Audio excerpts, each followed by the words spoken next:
Prélude au lancement de la campagne présidentielle du candidat Pahimi Patake Albert, candidat du parti Rassemblement national des démocrates tchadiens. Les membres de la direction nationale des campagnes se sont rendus dans la sous-fédération du 4e et 8e arrondissement.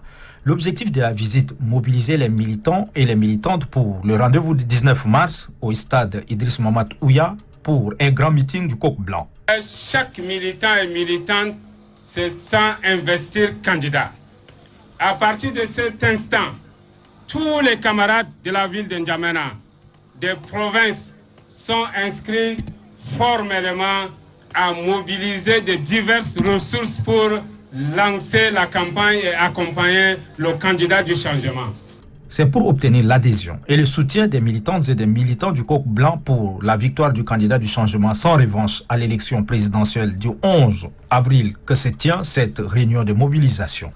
Et vous invitez donc résolument, à partir de ce soir, de vous mobiliser comme un seul homme pour que nous puissions remplir le stade Idriss Ouya pour permettre à ce que notre candidat, le candidat du changement sans revanche, puisse livrer donc son message au peuple tchadien.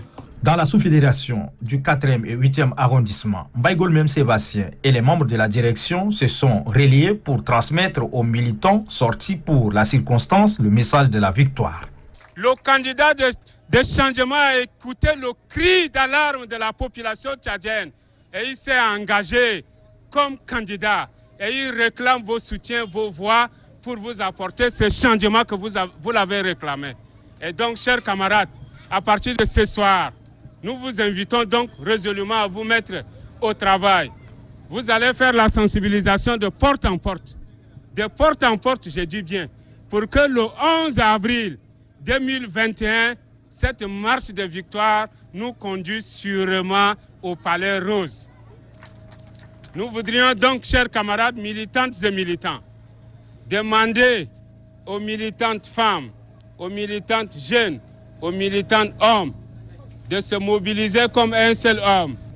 Nous devons tous nous rendre au niveau de l'Estade pour écouter le message de changement, le message de l'émergence, le message de la promotion féminine, le message de la promotion de la jeunesse qui nous sera donné par le candidat de changement, le camarade Pahimi Patake Albert. La délégation conduite par Mbaye Même Sébastien et les militants se sont donné rendez-vous pour un meeting gigantesque afin de conquérir le Palais Rose le 11 avril 2021. La candidate du Parti pour la démocratie et l'indépendance intégrale PDI multiplie les actions sur le terrain politique. Dans la commune du 9e arrondissement, Lydie Biasemda, candidate fédérale, a annoncé une ère nouvelle au soir du 11 avril 2021. Il s'agit d'un Tchad nouveau, paisible, juste et tourné résolument vers le progrès et le bien-être social dans un système de gouvernance fédérale. Dès que vous voyez la photo d'une femme sur les stationnaires, cochez juste ici.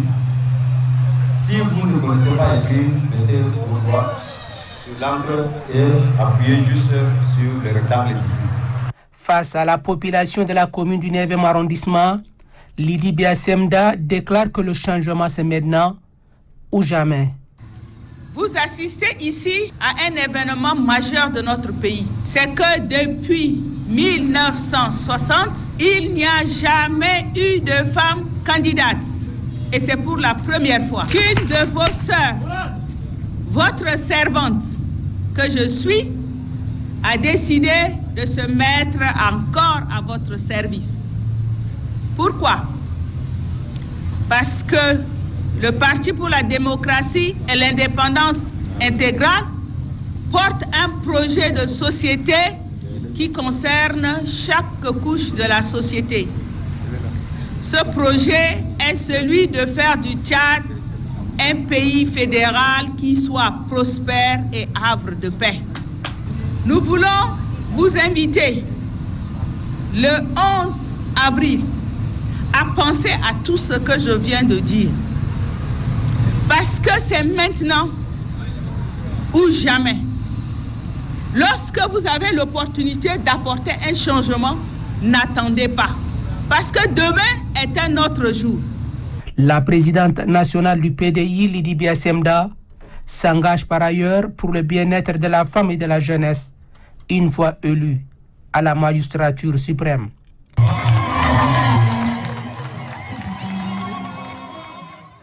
Autre meeting, toujours dans la même commune.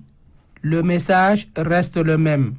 La candidate du fédéralisme, Lydie Biasemda, appelle les militants de la commune du 9e arrondissement en général à intensifier les approches des militantismes de proximité à l'épreuve de porte-à-porte pour une victoire écrasante. Elle invite par ailleurs à la discipline et à la résistance pour conquérir le pouvoir. Lydie Biasemda exhorte les militants à sortir massivement, le moment venu pour donner la victoire au changement. Quelques jours après le lancement de la campagne pour la présidentielle de 2021, les différentes directions de campagne provinciales se concertent. Elles se mobilisent afin d'affiner des stratégies en faveur de leurs candidats. C'est le cas des militants du mouvement patriotique du Salut de concert avec les partis politiques alliés à cette formation politique. Pour la mission provinciale de Hadjar Lamis, il faut se mettre en ordre de bataille pour ratisser large suffrage en faveur du candidat du consensus. Et pour gagner cette bataille, l'équipe provinciale de Hadjar Lamis entend réorganiser ses cellules de base. Dans le bataille, une délégation du mouvement patriotique du Salut, conduite par les cadres et ressortissants de cette province, s'est rendue à Zizoro dans le département de Fiti pour l'inauguration du siège cantonal du MPS. C'est une forte mobilisation des militants de cette localité. Les membres du bureau ont été également installés. Le message véhiculé par la délégation est axé sur la mobilisation des militants pour un vote massif en faveur du candidat du consensus Idriss Déby Itno pour une victoire éclatante à la présidentielle de 2021.